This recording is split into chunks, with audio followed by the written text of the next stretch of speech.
CTET 2024 में आपका स्वागत है। तो आज हम करने वाले हैं एक ऐसा क्वेश्चन जो कि डिफ़िकल्ट भी है लेकिन इजी भी है। तो देखते हैं हमारा क्वेश्चन। अगर आप भी सीटेट को क्लियर करना चाहते हैं, मैथ्स की तैयारी करना चाहते हैं तो चैनल को सब्सक्राइब करना, लाइक करना और बेल आइकन को ऑन कर लेना, जिससे कि हमारी वीडियो सबसे पहले आप तक पहुंच जाएगी। आज हम मेजरमेंट का एक क्वेश्चन करेंगे जो कि प्रीवियस ईयर में आ चुका है, और हालांकि ये जो क्वेश्चन है कई लोगों ने गलत भी किया होगा और कई लोग जो हैं वो सही भी किया हो सकता है इसको। लेकिन ये जो क्वेश्चन होते हैं ना, ये थोड़े डिफ़िकल्ट होते हैं क्योंकि एग्जामिनर आपके सामने ऐसा ही इसको पेश करता है, जहाँ पर सबसे पहले एक क्वेश्चन की जो मेन चीज़ होती है वो ये नोटिस करना होता है कि इसमें करना क्या होगा हमें। देखो, पजल होने की ज़रूरत नहीं है। सबसे पहले हम क्वेश्चन को रीड कर लेते हैं, उसके बाद मैं बताता हूँ कैसे आप पॉइंट आउट कर सकते हो, कैसे क्वेश्चन को करना है। सबसे पहले the number of cube of sides 30 centimetres, यानी कि which can be fitted in a cubical box the with measurement, यानी कि एक मेजरमेंट का क्वेश्चन है जहाँ पर 7.2 मीटर्स, 5.4 मीटर्स, 1.8 मीटर्स दिया गया है। तो यहाँ पर अगर हिंदी की बात करें तो 30 सेंटीमीटर भुजा वाले घनों की संख्या, जो कि एक घनावकर बक्से जिसकी जो यहाँ पर दी गई है लंबाई, यहाँ पर देखो जैसे कि 7.2, 5.4, 1.8 में है, रखा जा सकता है या नहीं, ये हमें मालूम करना है। तो यहाँ पर हमें आंसर भी दिए गए हैं, कौन सा इसका आंसर हो सकता है आप मुझे कमेंट में बताइएगा। अगर आप मुझसे भी पहले सॉल्व कर लेते हैं तो आप तो भाई सीटेट को क्लियर कर ही लोगे। ये चीज़ आपके अपने दिमाग में फिट कर लेना कि आप अगर मेहनत करोगे तब ही आप कुछ कर पाओगे, तब भी आप सीटेट को क्लियर कर पाओगे।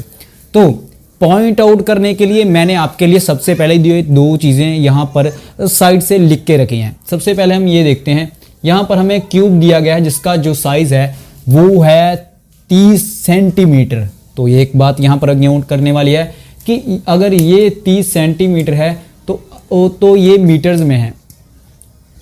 तो जब भी हम कोई जो क्वेश्चन है उसको सॉल्व करते हैं जहाँ पर कोई चीज़ सेंटीमीटर में हो और उसको हम क्या करते हैं मीटर में कन्वर्ट करते हैं। सबसे पहले जो इक्वल होनी चाहिए उसके लिए हमें मीटर्स को सेंटीमीटर या सेंटीमीटर को मीटर में कन्वर्ट करना पड़ेगा। तो सबसे पहली बात हमें ये करना है कि मीटर्स को यानी कि सेंटीमीटर्स को मीटर में कन्वर्ट करना होगा। उसके लिए मैंने ये चीज़ आपके सामने लिखी हुई है, नोट भी कर सकते हो। तो अगर आपको ये भी चाहिए कि हम मीटर्स को सेंटीमीटर्स में कैसे कन्वर्ट करें, या इस चीज़ की वीडियो आपको डेडिकेटेड वीडियो मैं लेके आऊँगा आपके लिए। सबसे पहले हम बात कर लेते हैं, यार ये सबसे पहली बात तो वैसे है नहीं, फिर भी 3D जो मॉडल होते हैं ये 3D मॉडल होते हैं। उसमें से जो क्यूब होता है उसका जो फॉर्मूला होता है वो 4 × A होता है, जिसका आपको पता है कि 4 साइड्स होती हैं। लेकिन जो हमारा क्यूबॉइड होता है उसका जो फॉर्मूला वो अलग होता है, वो लंबाई गुना चौड़ाई गुना ऊंचाई होता है, क्योंकि उसकी साइड जो दोनों साइड के दिखते हैं होते ये जो हैं वो 3D मॉडल्स ही होते हैं। ज़्यादातर 3D मॉडल्स ही आपके क्वेश्चन में आएंगे और हम अब इसको सॉल्व करेंगे। तो बात करते हैं जैसे कि 1 मीटर में 100 सेंटीमीटर होते हैं, तो उसके लिए हमें यहाँ पर मैंने लिखा हुआ है, जैसे कि यहाँ पर अपने सिंपल सी बात मैं बताऊँ तो मैंने 30 सेंटीमीटर को मीटर में कन्वर्ट कर दिया है, क्योंकि मैं क्वेश्चन को सॉल्व करूंगा तो उसके लिए मुझे ये करना पड़ेगा। अगर आप भी ऐसा कोई क्वेश्चन देखते हो जहाँ पर आपको सेंटीमीटर को मीटर में कन्वर्ट करना हो तो ये फॉर्मूला आपको आना चाहिए, आपको मालूम होना चाहिए 1 मीटर में कितने सेंटीमीटर होते हैं, सेंटीमीटर कितना होता है, हर एक चीज़ की नॉलेज होनी चाहिए। तो आप इसको नोट कर सकते हो। यहाँ पर ये चीज़ आपको मैं पॉइंट आउट करता हूँ, ये चीज़ आपको लिख लेनी चाहिए कि अगर इसको भी कन्वर्ट करना है एक डेडिकेटेड वीडियो में आपको दे सकता हूं, क्योंकि इसमें अगर मैं ज़्यादा समझाऊंगा वीडियो ज़्यादा बड़ी हो जाएगी और हम मेन फोकस में नहीं रहेंगे। तो अब मैं इसको सॉल्व करने जा रहा हूं, जिसमें सबसे पहले हम वॉल्यूम लिखेंगे। सीधी सी बात है, वॉल्यूम मैं ज़्यादा बड़ा नहीं लूँ, वॉल्यूम ऑफ किसका है, हमारा क्यूब का। तो सबसे पहले हम लिखेंगे क्यूब का या फिर क्यूबिकल। ये क्यूबिकल का वॉल्यूम है और वॉल्यूम सी, अरे ज़्यादा जगह नहीं, और उसके बाद हम क्यूब का लिख लेते हैं। तो बॉक्स यहाँ पर मैं लिख लेता हूँ, हाँ बॉक्स भी लिख लेते हैं, आप चक्कर में पड़ जाओ मैंने क्या लिख दिया। तो इसके बाद इसके हिसाब से हम लिख लेते हैं। अब सबसे पहले हम लिखेंगे, ये संख्या लिखेंगे सबसे पहले 7.2 मीटर्स × 5.4 मीटर्स और 1.8 मीटर्स। तो ये लिख लेते हैं। जैसे कि फॉर्मूला देखो आपके सामने होना चाहिए, आपको क्यूब जो है उसकी लिखनी है। उसका हमने कितना निकाला है, हमने 30 सेंटीमीटर जो था उसका हमने मीटर में कन्वर्ट किया है, तो वो ये किया है। तो 1/100 है उसका हमने 1 सेंटीमीटर होता है, तो उसके हिसाब से हमने 30 सेंटीमीटर को 0.3 मीटर्स में कन्वर्ट कर दिया, यानी कि मीटर्स में। तो 3/10 जो होता है उसको आप करके देख लो यार। आपको ये होना चाहिए, आपको काउंटिंग आनी चाहिए, जो इकाई दहाई है वो आनी चाहिए, तब आप समझ पाओगे। उसके बाद हम क्या करते हैं, इसको लिख लेते हैं। कैसे लिखेंगे, मल्टीप्लाई फॉर्म में ही लिखेंगे। तो यहाँ पर 0.3 मीटर्स लिख लेते हैं। फिर मल्टीप्लाई 3 बार है तो 3 बार ही लिखेंगे, 0.3 मीटर्स, फिर 0.3 मीटर्स। तो अब जो कि ये मल्टीप्लाई है, तो मल्टीप्लाई अब कैसे करेंगे, सिंपल सी बात है, जो चीज़ काटी जा सकती है उसे काट देंगे। सबसे पहले हम इसको पॉइंट को, अगर मैं यहाँ पर काटूंगा इसको भी, हाँ तो सभी पॉइंट अगर मैं काट देता हूँ ना, तो इसको काटने का मेरे पास ये आ जाता है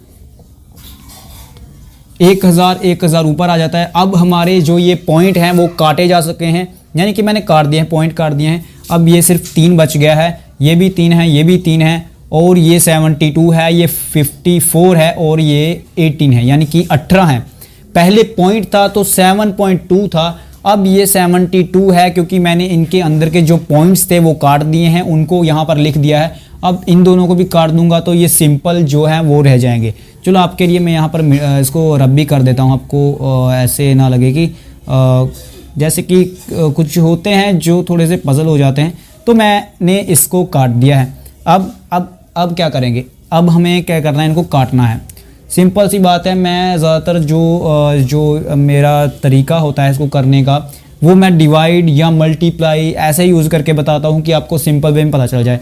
लेकिन कुछ क्वेश्चंस होते हैं उनके लिए हम ज़्यादा टाइम नहीं यूज़ कर सकते, तो हम इसको काटेंगे। तो हमें सिंपल सी बात है यार, टेबल ही तो रीड करना होता है। अगर मैं 18 को काटना चाहता हूँ तो 3 को 6 से करूँगा तो 18 आ जाएगा, तो हाँ काट दूंगा मैं इसको।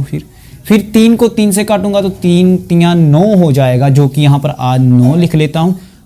अब मैं 9 से काटूंगा 72 को, तो कौन सा टेबल में रीड, हाँ 8 का टेबल रीड करूंगा, तो 8 का टेबल रीड किया तो ये भी काटा जा सकता है। अब देखो ये भी कट गया, 1 2 3, तीनों को मैंने काट दिया है। उसके साथ ही हमारे पास अब क्या बचा, अब 8 बचा है, 50 यानी कि 4 बचा है, और 6 बचा है। तो अब हमें क्या करना होगा, क्या हमें इनको मल्टीप्लाई करना होगा, हाँ अब हमें इनको मल्टीप्लाई करना है। तो सिंपल सी बात है, यहाँ पर मैं 8 लिख लेता हूँ, मल्टीप्लाई 54 लिख लेता हूँ, मल्टीप्लाई 6, और मैं इनको मल्टीप्लाई करूँगा। अब ये चीज़ तो बिल्कुल ही आसान हो गई है। हमने देखो अभी तक जो चीज़ किए हैं यहाँ पर, अब इसको हम मल्टीप्लाई करेंगे। तो सबसे पहले मैं अगर इसको मल्टीप्लाई करूँगा ना, तो आपके सामने मल्टीप्लाई करने का, अगर इसको मैं इससे करूँगा तो 48 आ जाएगा, और 48 को मैं फिर 54 से मल्टीप्लाई करूँगा तो कितना आएगा वो देखते हैं। अगर 8 को मैं 4 से मल्टीप्लाई करूँगा तो ये कितना आएगा, 32 का लग जाएगा, 2 हाथ से 3 आ जाएगा। 8 को 5 से करूँगा 40, और 40 में 3 करेंगे तो ये आ जाएगा इतना। और उसके बाद 4 को 4 से करेंगे तो 16 आ जाएगा, 16 का 6 लगेगा, फिर से हाथ से 1 आ जाएगा यहाँ पे। और 4 को 5 से करेंगे तो कितना आ जाएगा, 4 को 5 से करेंगे 20, और इतना इसका 21 आ जाएगा, 21 आ जाएगा। और यहाँ पर हम यहाँ पर 2 लिख लेंगे, 2 का 2 आ जाएगा। उसके साथ 6 और 3 कितना होता है, वो होता है 9 आ जाएगा। 4 और 1 कितना होता है, 5 होता है, और 2 का 2 आ जाएगा। आपके सामने यहाँ पर आ चुका है 2592 आंसर। तो वो क्या है, वो ये है, ये हमारा आंसर है। नहीं ये भी नहीं है, ये भी गलत है, ये भी गलत है, और ये भी गलत है। और कमेंट में बताइएगा कि आपने कौन सा आंसर निकाला इनमें से। वैसे मैंने कहा था कि आप भी सॉल्व करके बताइए, कमेंट में मुझे पहले ही आंसर करके बताइए, और आप अपने आप को ट्राई करके बताइए कि आप क्या कर सकते हैं। और अगर आपको किसी भी बात का डाउट है तो कमेंट में बताइएगा। चैनल नया है तो चैनल को सब्सक्राइब कीजिएगा, और लाइक कीजिएगा, शेयर कीजिएगा। हम सिर्फ CTET ही नहीं, और भी जो कॉम्पिटिटिव एग्ज़ाम्स है जो कि टीचिंग लाइन के हैं उसके लिए वीडियोस बनाते हैं, और ज़्यादातर मैथ को फोकस करते हैं, साइकोलॉजी को फोकस करते हैं, और एनवायरनमेंट और जो और भी सब्जेक्ट हैं हालांकि उनको भी कवर करना है। लेकिन जो टॉपिक हैं, मेन बात मैं ये करता हूँ, जो कि मेन सब्जेक्ट हैं उनको हमने फोकस किया है, और करना भी चाहिए। मिलते हैं नेक्स्ट वीडियो में। अगर आपको वीडियो अच्छी लगी तो लाइक करना, सब्सक्राइब करना। अगर आपको ये वीडियो में आपको मीटर्स को कैसे कन्वर्ट करना है सेंटीमीटर्स में, यानी कि इस चीज़ के बारे में मालूमात नहीं है, या फिर 3D मॉडल्स कौन होते हैं, मतलब कि 2D मॉडल्स कौन से होते हैं, 3D मॉडल्स कौन से होते हैं, वो नहीं मालूम, वो आपको मालूम हो जाएगा। नेक्स्ट वीडियो जो होने वाली है मैं यहाँ पर आपको बता ही देता हूँ, वो होने वाली है एंगल्स पे। तो एंगल्स की वीडियो देखते हैं कैसी होगी।